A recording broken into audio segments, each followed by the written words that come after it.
for the greater good of winning the Super Bowl ring of life, whatever that trophy is that y'all are going for, being willing to let that person being the boss of that division, trusting them. They're gonna make a mistake here and there. Allow them the time to course correct. Support them in that. The separation of roles has been critical for Tim and I in succeeding in our business and in our marriage as well.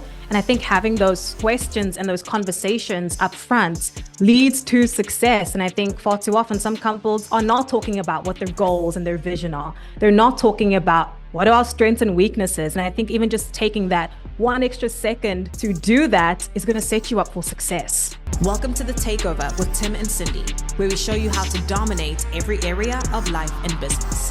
Let's get winning. How do you navigate the dynamics of being a successful couple in business? Whether you are single and maybe want to one day work in business with your spouse, maybe it's something that you and your partner have been considering and you want to know how to do it well. Or maybe you're on the other end where you already work with your spouse and you want to know how to 10x and go to the next level. Today's guest is the ultimate empire builder, and I'm excited to welcome her to the show. Elena Cardone is an author, speaker, and the co-founder of the 10X Empire, where her and Grant Cardone are building $1 billion empire. Elena Cardone, welcome to the show. Hello, thank you for having me, Cindy. So excited about today's conversation. I want to start at the beginning to give our listeners some context into your life. So why don't you walk us through the journey, growing up in Louisiana, moving to Hollywood for modeling and acting career, to now building this $1 billion empire. What was that journey like?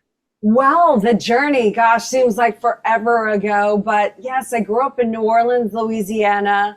I always had some big aspirations, big dreams, always thought I could conquer the world, but didn't really have the know-how of how to execute on that. But I did move to Los Angeles at 17 to pursue an acting and modeling career until I figured this whole thing out. And I had success with that. There was ups and downs through that journey, and just figuring out who you are and accepting yourself, and then dealing with traumas or different challenges in your life.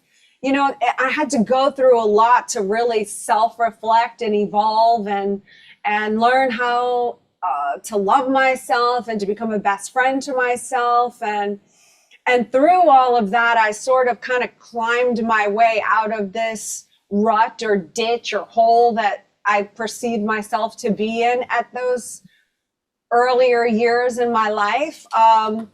But I was definitely reared to be an independent, powerful woman and never depend on a man for anything. So I did that up until I was 30 years old.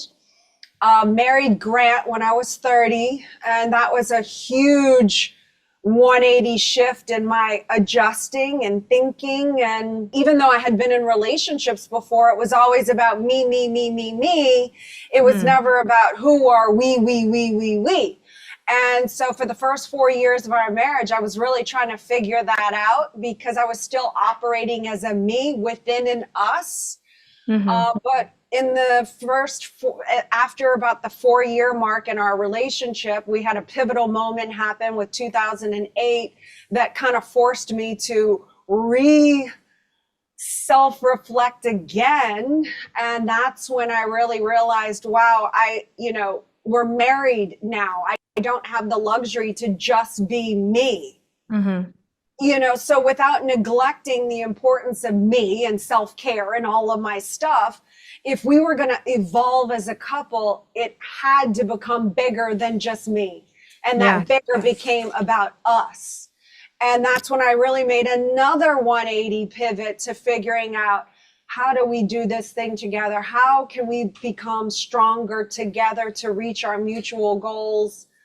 And that's really when we turned our lives around to really start to achieve monumental successes personally and financially, professionally. So that's really it in a nutshell. So for me, it was really having to overcome just what I thought who I was to my very core and my DNA, and having to reassess it and come Yeah. out of that and figure out, wait a minute, I can choose to be another way for the greater good of us and the impact that we want to make in the world. So that's really what I Powerful. did. That's amazing. I want to zoom in on the topic of couples in business. So I work with my husband, Tim. We run the Takeover podcast together. We own a marketing agency together. We always get asked the question, should you go into business with your spouse? And so I want to pose that question to you. And a follow-up to that is, if a couple is considering going into business together, what are some questions they should ask themselves? Okay. First of all, should couples go into business together? It's unique for every couple, obviously. If one's doing business and one has a different career path and they don't just mutually benefit each other, then no, it doesn't make sense. Stay on your own career paths. However, if it gets to the point where one is kind of exceeding or really has the potential to really succeed on a bigger level, if you had additional support, then you would have to look at whether you're willing to go through the challenges of working together in a business to grow this thing together. So, I mean, it's really unique per couple. I can't really say you should or you shouldn't. It's where do you want to be? The questions they should ask themselves, part 2 of your question. The question they should ask themselves is, where do they want to go as a couple? Who are they as a couple? What is the vision and the purpose line of the two of you together? Who are we? What do we represent? Where do we want to go? And then reverse engineer from that big picture to say, is it more beneficial that you stay in your business and I stay in my business because we can actually flow to the middle pot and get there faster? Or does it make sense to where maybe one person is willing to trade in order to trade up to this ideal life and ideal scene and ideal vision? The next, and that was a lot of questions there, but senior to that, I guess once you would make a decision to go into business with your significant other would be, okay, are we willing to separate and delineate who does what? Yes. Based on strengths and weaknesses, not based on ego. So sometimes a woman might be stronger in a finance or leadership or an executive role, and a man might be stronger in other areas of PR or marketing or whatever, and isn't really in operations. And so are they willing to separate the hat of being equal in marriage from not being equal in the company if that effort combined would get you to the ideal scene and picture and purpose that you two have?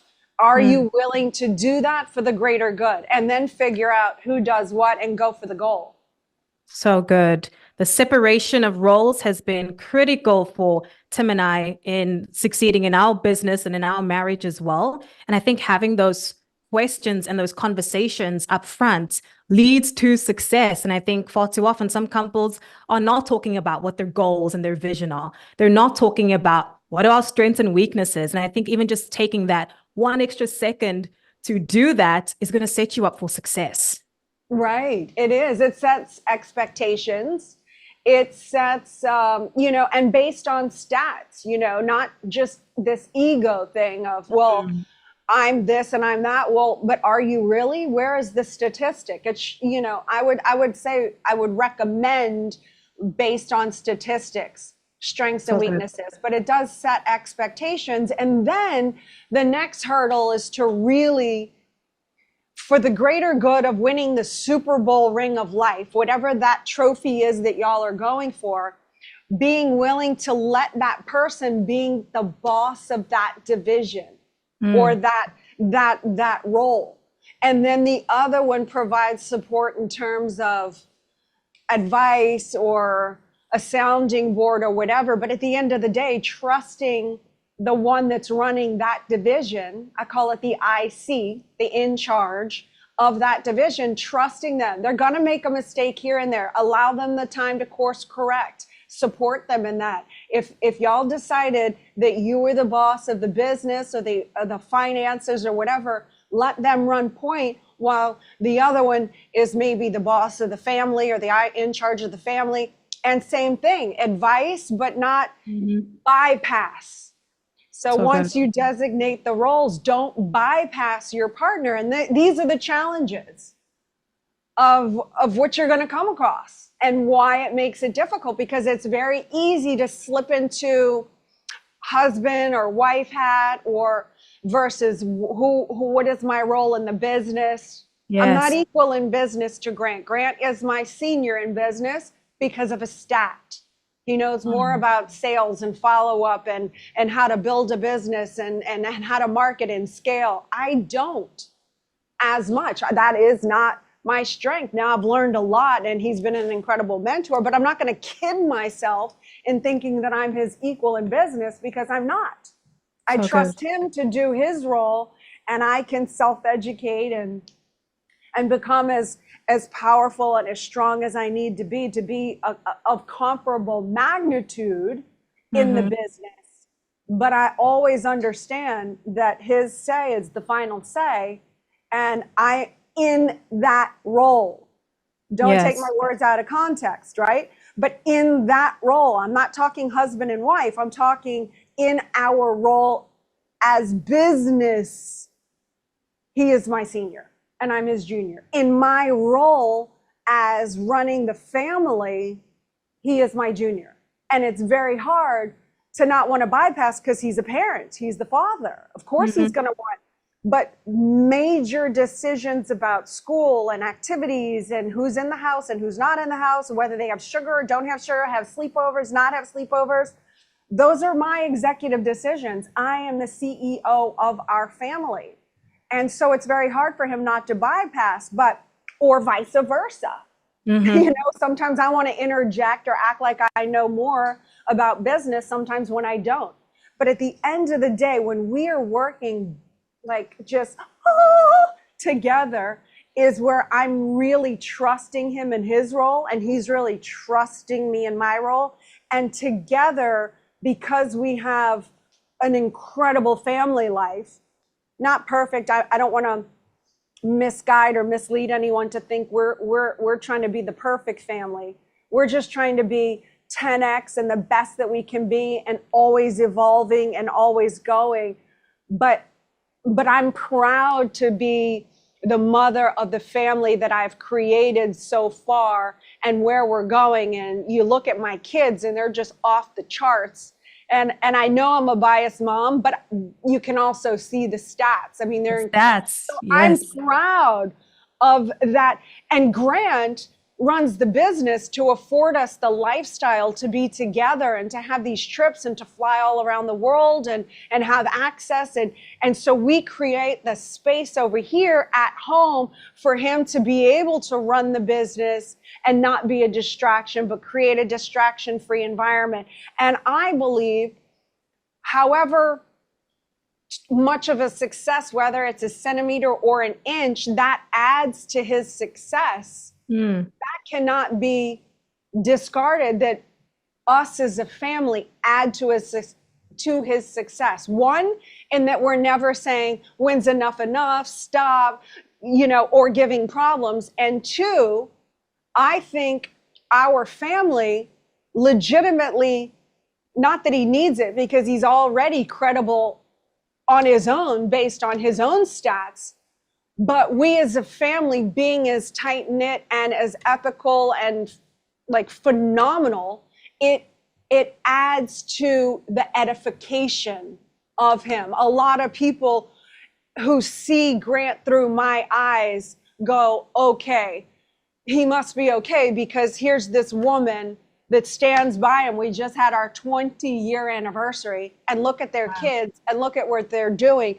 So it's the whole picture that comes together to have and create the life that we actually designed, that we work for. It didn't just happen. it's created. A design means something you planned, you intended to have Yes. happen, you intended to occur. So we figured out the whole big picture of what we want it all to look like: the family, our health, our businesses, the people that surround us, our philanthropic work, the G and the Grant and Elena Cardone Foundation, like all of our philanthropic work. Like, that's just not papers thrown to the wind. That's very strategic in our planning of our vision. So good. There's so many gems that you shared. And one thing that I love that you teach about, Elena, is the concept of the support role. So often it is women that take on the support, but I feel like you have redefined that word. So why don't you share with our listeners how you define support? Well, I I struggled with this, coming from being an independent, powerful woman, never depend on a man, to all of a sudden I'm in this support role. I found myself starting a family and having kids, and I suffered through my own whatever I was doing to myself. Like, somehow I thought being in the family role was some sort of not as important and in value, because before then I lived on my own since I was 17. I based everything in my identity on my money, my earnings. I didn't look and value myself based on my contribution into raising children and to be productive, contributing members to society. I didn't value those things. So now I found myself being more in this support role and kind of feeling maybe it was self to self, what I was doing to myself, or maybe it was actually others to me, of what I perceived that they did to me. But regardless, I perceived that somehow I was in a secondary, not as important, discredited role. And so I looked up the word support. So you said I redefined it. I never redefined it. I just went to the dictionary and said, what is this thing that I'm protesting so much that's called support? And do I agree to support, or do I not agree with support? And support, many different definitions, but the two that really stand out were: one, show active interest in the success of. Okay, so as a partner and as someone standing beside her husband, I have to apologize for showing active interest in the success of him and us, because we're, together. That didn't make sense. Of course I support. Okay, I'm not going to apologize for that definition. Then I came across the other one that I just really grabbed by the horns, because it really was powerful for me, which is, it's like a support beam. It says, can bear the weight of. So strong enough to bear the weight of, like a support beam, right? Anything that it's supporting, the support beam would have to be stronger than the thing that it's supporting. And that's when I really looked at, wow, that's my role. So do I need to apologize because I either put on to myself that I'm a second-rate citizen, that somebody else views me of that? Or do I just need to know in our relationship that I am the stronger of the two? Because it's not to demean or invalidate who Grant is, because he's an extremely, as we all know, powerful and strong man. But I'm stronger because I am bearing the weight of him and the whole world of that comes with that. I'm bearing the weight of that, and the family, and all of these other things, and making it look and seem and appear effortlessly. So from that day forward, I really said, you know what? I'm knocking this off with myself. No longer will I apologize. I'm going to speak out. I'm really going to own this thing called support. What used to be this, now I was like, you know what? I'm going to own it. And I'm going to say, I support. If you come out with that, then nobody else can attack you for that, because you took that away from them. The people that I perceived that were doing that were trying to diminish me and make me feel smaller and less than. So once I came out and owned it, I am support. And this is why, and this is what it means. Now they have nothing, like it goes, you know, the energy and the weight to try to keep me down or small or whatever the intentions are of somebody that would do that to somebody are fizzled out. So good. So I think it's not redefining. You illuminated the definition. Exactly. I wish, honestly, I could take credit for that, but no, it's the dictionary. Here we go. What would you say, Elena, is one of the most challenging aspects of working with Grant and being a couple in business, working on this billion-dollar empire? The challenges are those times when you're tempted to bypass your partner and their role. And that's very hard. And, you know, there's little minute challenges of when do you talk about business and when do you not talk about business? You know, I used to only want to talk about business. He used to only want to talk about business. It was something we were very excited about as we've evolved. You know, I've learned, don't bring up something about business right before bed that's going to jack him up and then he can't sleep. Like, that's just not nice. So I stopped that years ago. Now, when he wakes up in the morning and we have our coffee and tea together, old school us, we would have been business, business, business. Now it's like, okay, we've kind of paid that price. So now we can afford the luxury to maybe have some few moments of just relaxation, talk about the kids or the beautiful weather or the beach or some of these kind of casual conversations before we lay into, what do you think of this and the businesses and that, you know? So I guess the challenges now are because we put so much of our certain aspects of our relationship on hold until we built this empire. And don't get me wrong, we want to go to the next level, but we're also now looking at, look, we hit milestones now. Now we can, while we're gearing up to the next phase, we can go out to dinners together, because we used to only do dinners with other people, and so it was kind of cross collaboration, right? We were doing business and mingling our personal and business, but not really just having date nights and stuff like that. We just kind of thought, well, that's a little ridiculous while we're trying to go win this Super Bowl game of life. And so now the challenge is how do we kind of blend more of the ideal scene on the, you know, the relationship romantic-y type things, and still go to these next levels of business. So good. So good. The Takeover, Elena, is all about how do you dominate? How do you win in all areas of life and business? So, Elena, what does winning mean to you? 10xing. No, yeah. Winning is doing exactly what you just said. It's really, winning is when you dig in and you're willing to do the work, self-enhance, you've got good intentions, you want to impact the world and make a difference for the better.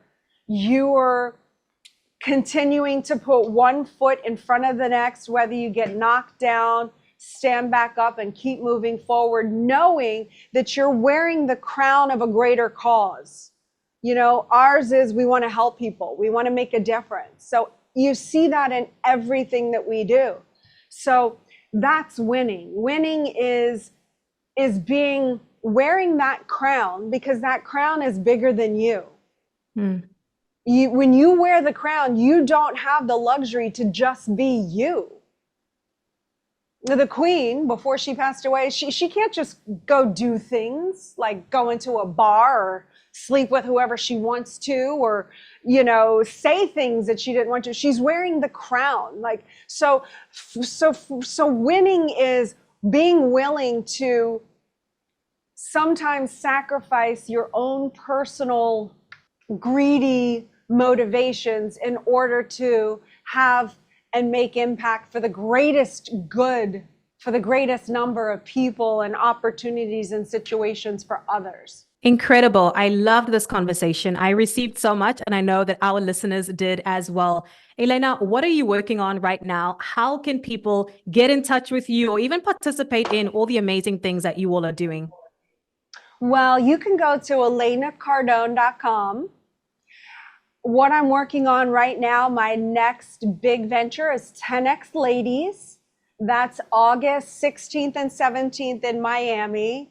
And then I have my 10X Ladies Club. That's for the club members only on Sunday. And then Monday and Tuesday in the classroom at our headquarters in Miami, I have a mastermind, a 2-day mastermind. It's called Design Your Life. And we go through a workbook so you can actually know how to convert your dreams, which are stuck in your head, and convert it to make it actually manifest in the physical universe, dreams into reality. And you'll have that blueprint in your workbook by the time you leave that 2-day workshop. So that's the 5-day event starting August 16th, 17th, 18th, 19th, and 20th in Miami. So exciting. I went to last year's 10X Ladies. It was phenomenal. So ladies and gents, make sure that you connect with Elena, elenacardone.com. It was such a pleasure having you on the show. Thank you for all the wisdom that you shared. And I'm excited to connect again soon. Oh, I adore you. Thank you for having me on the show. What an amazing conversation of what it's like working with your spouse, being a couple in business, and doing it on 10X levels. If you loved this show, make sure that, ladies and gentlemen, you connect with Elena at elenacardone.com or visit 10xladies.com to see all the awesome events, workshops, and the likes that they have in store for you. If you love the takeover, make sure that you give us a thumbs up, leave us a rating or review. It helps so much. And I look forward to seeing you in our next conversation. Remember, domination is not a destination. It's a way of life. Stay winning.